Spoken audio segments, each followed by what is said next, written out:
কেমন আছি আমরা? আপনারা ইতিমধ্যেই লক্ষ্য করেছেন যে ডায়াবেট হার্ট সেন্টার থেকে যে চিকিৎসাটা দিই এটা হলো পূর্ণাঙ্গভাবে দেওয়ার আয়োজন এখানে আছে। পূর্ণাঙ্গ বলতে এখানে রুগীকে সুস্থ করার যে সেবা সেটা দেওয়া হয়, পাশাপাশি এই সুস্থতাটা যেন আজীবন টিকে থাকে, চিকিৎসা পরে কিভাবে চলতে হবে সেটার মধ্য দিয়ে লাভ করা যায়। আর আমাদের সুস্থ হয়ে ওঠার জন্য শুধু মেশিনের প্রয়োগ না, আমরা এখানে মেশিনের প্রয়োগ, অক্সিজেন থেরাপি দেওয়া হয়, নাইট্রিক অক্সাইড বুস্টার দেওয়া হয়, এখানে মেডিকেশন দেওয়া হয়, মেডিটেশন করানো হয়, কার্ডিয়াক এক্সারসাইজ করানো হয়, ওয়াকিং থেরাপি করানো হয়, প্লেজার থেরাপি দেওয়া হয়। আজকে আমরা বসছি রেয়ার থেরাপি। আমরা যেহেতু বিশ্বাসী, আমরা যেহেতু বিলিভার, আমরা আমাদের সমস্ত কিছু বিশ্বাসের মধ্যে একটা প্রগাঢ় বিশ্বাস আছে যে যা কিছু হয় আল্লাহর রহমত থেকে হয়, আল্লাহর হুকুমে হয়। এটা আমরা বিশ্বাস করি তো? তাহলে আমরা সুস্থতার জন্য যা কিছুই প্রয়োগ করি না কেন, আসলে সুফল তো দেবেন আল্লাহ, এগুলি সব ওসিলা, তাই না?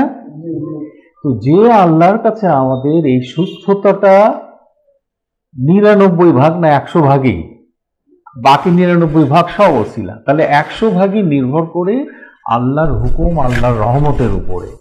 তো এইটা যদি আমাদের বিশ্বাস হয়ে থাকে, তাহলে সেই আল্লাহর কাছে আমাদের সুস্থতার বিষয়ে সরাসরি কেন একটু শেফা চাবো না, শক্তিটা চাবো না, সাহায্যটা চাবো না? আমি বোঝাতে পারছি? তো আমার সুস্থতার জন্য তাহলে আমরা হলাম কি মজলুম, যারা অসুস্থ রোগী, তাদের তাদের আরতি, তাদের প্রার্থনা, তাদের মোনাজাত আল্লাহর কাছে আমরা জানি যে দ্রুত কবুল হয়, আল্লাহ সেটা কবুল করে। আমরা সেই সুযোগটাকে, সেই বিশ্বাসটাকেও আমাদের আমলের মধ্যে আনতে চাই। তো সেই জন্য আমরা আপনাদের চিকিৎসারত অবস্থায় এক দুবার আমরা কি করি, এই প্রার্থনা চিকিৎসা, প্রার্থনা সেবা, ওই যে লেখা আছে দেখেন ওইখানে প্রেয়ার থেরাপি, হ্যাঁ, এটা আমাদের চিকিৎসার অংশ। তো সবসময় সেটা করা হয় না এই কারণে যে আমরা আবার ওই পেশাদার মৌলানাকে নিয়ে সেটা করতে চাই না। সেটা করতে আমাদের মধ্যেই জেনে একটু কিছু প্রার্থনা করবার আগে কিছু দোয়া খায়ের পড়তে হয়, সেটা একটু বললেন, বলার পরে আমরা নিজেদের সুস্থতার জন্য আল্লাহর কাছে নিজের চাওয়া নিজে চাইব। এই যে চাওয়ার মধ্যে আপনার আত্মবিশ্বাসটা আরো বেড়ে যায়, মেশিনও পড়বে, আল্লাহর হুকুম হলে পড়ে সেটা। সেজন্য আমরা এখন একটু বসছি। তো এখানে আমাদের ভাই শাহ আলম ভাই আছেন, উনি প্রার্থনা করবার আগে হয়তো কিছু দোয়া দরুদ পড়তে হয়, সেগুলি কি পড়তে হবে উনি দুটো বলে তারপরে উনি আমাদেরকে মোনাজাত পরিচালনা করবেন।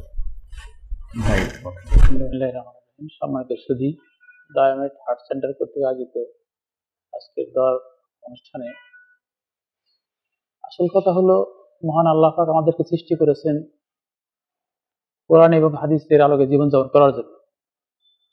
তো আমাদের সেটা করা না হওয়ার কারণেই, ত্রুটি বিচ্ছিত হওয়ার কারণে আমরা অসুস্থ হই। ডায়ামেট হার্ট সেন্টারটা বাংলাদেশের মধ্যে একটা অন্যতম হার্টের চিকিৎসা এখানে হয়, কারণ এখানে পূর্ণাঙ্গ থেরাপি দেওয়া হয়। এখানে এ টু জেড রোগীকে সুস্থ করার জন্য যা দরকার সেটা করা হয়। সেই সুবাদে আমরা এখানে আসছি। অনেকে স্যার একটা বক্তব্য শুনলাম, আমি বক্তব্যটা শুনে আমার খুব ভালো লাগলো। মানে উনি যা বলছেন কথা এবং কাজে মিল আছে, ওনার যে কথা সে কাজ এখানে মিল আছে। আমরা অনেকেই ভালো সুস্থতা ফিল করতেছি, বিশেষ করে যে ভাইজান কথা বললেন যে উনি একবার বাইপাস হয়েছে, একবার রিং করে, তারপরে এখন প্রবলেম হওয়ার কাছে এখানে আসছে। সেই দৃষ্টিকোণ থেকে কিন্তু আমি এখানে আসছি এবং এখানে এসে সেটা পরিচিত পাইতেছি। আল্লাহ পাকের অশেষ রহমত, আল্লাহ যেন আমাদের সেবা দেন সেই নিয়তে কিন্তু উসিলা হলো এই ডায়াবেট হার্ট সেন্টার। সর্বশেষ কথা হলো, ডায়াবেট হার্ট সেন্টার যে প্রসিডিউর গুলো আছে সেগুলো আমরা মানবো। আল্লাহ যেন আমাদেরকে শেফা দান করেন। সূরা ইখলাস 3 বার পাঠ করলে একটা কোরআন শরীফ খতম দেওয়ার সমান। সব আল্লাহ পাক দেন, এটা আমরা মনে মনে পড়ি ইখলাস 3 বার।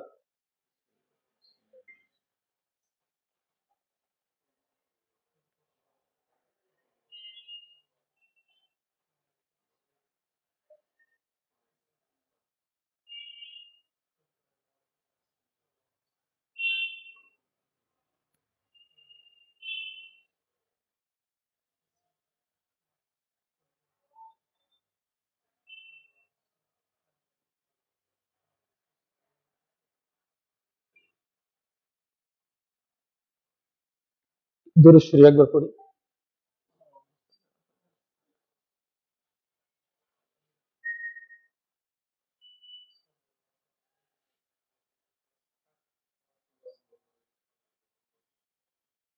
আস্তাগফিরুল্লাহ।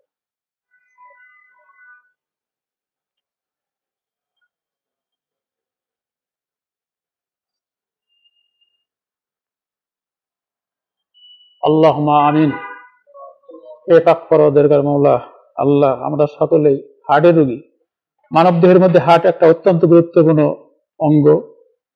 এই অঙ্গে যার অসুখ আছে তার তো আসলে সমস্যা। আল্লাহ তুমি আমাদের হার্টকে সুস্থ করে দাও। ডায়ামেট হার্ট সেন্টারের প্রচেষ্টা আমরা অনেকটাই সুস্থ, বাকিটা আল্লাহ তোমার উপরে হাওলা। তুমি দয়া না করলে আমাদের হার্ট ভালো থাকবে না। বর্তমান বিশ্বে হার্টের রোগে বেশিরভাগ লোক মারা যাচ্ছে, তারপরে ক্যান্সার। আল্লাহ দয়া করে আমাদেরকে এই কঠিন রোগ থেকে তুমি সেবা দান করো। সর্বোপরি ডায়ামেট হার্ট সেন্টারের উত্তরোত্তর ভালো সম্ভাবনা যাতে হয় সে ব্যবস্থা তুমি করে দাও। বাংলাদেশের মানুষ অনেকেই জানে না এখানে একটা ভালো সেন্টার আছে। আমি